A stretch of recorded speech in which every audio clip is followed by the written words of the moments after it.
Gods of Death, written and illustrated by me, Kyle Estes. Chapter 1, The Journey to Duat. In every culture, mythology provided a way for ancient people to explain the unexplainable. Gods, powerful beings capable of extraordinary feats, were central to these stories. One of the greatest mysteries they sought to explain was death. Why did their loved ones not wake up? What awaited them after death? And who was responsible for guiding them? The answers came in the form of the gods of death, each presiding over different domains, guiding, caring for, or ruling over the dead. These deities were the first beings people encountered as they journeyed in to the afterlife. Huh? Where am I? The confused man asked. Looking around, he saw that he was in a dark desert, vastly different from the hospital he had just left behind. Despite the darkness in the sky, he could clearly see the sand and pillars through blue illuminating smoke. The smoke seemed to pull him forward. He felt different, almost as if he had left his body behind. Feeling weightless, he was gently propelled by the cold desert air, and without thinking, he followed its lead.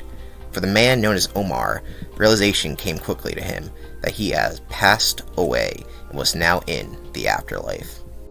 He then felt a surge of excitement. This must be the gateway to heaven, he thought. Since he was a boy, he had dreamed of this moment. He had been told stories about how following certain rules and praying every day would grant him entry into heaven. However, nothing about this place resembled the afterlife described by the preachers. Instead of a heavenly gate, everything was dark and filled with strange caverns, mounds, and empty gates. The mist seemed to stop him right in front of one particular gate.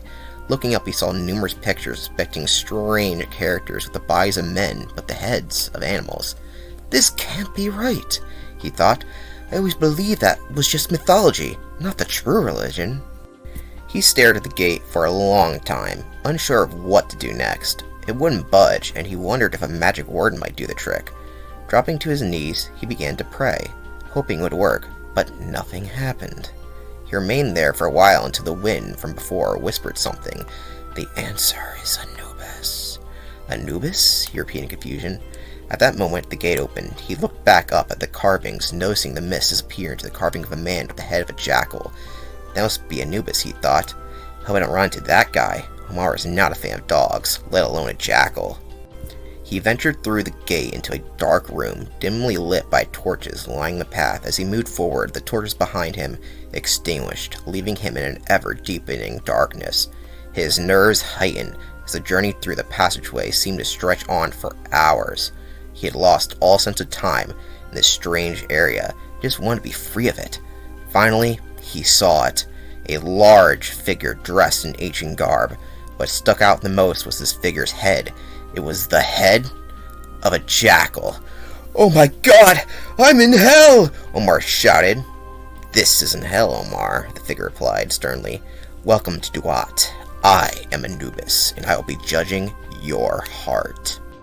And that was the end of that chapter. Thanks for watching. If you'd like to know more about the book, there's links in the descriptions where you can actually buy it and support me, as well as other little things there. I have a whole page dedicated to all the little information about this book.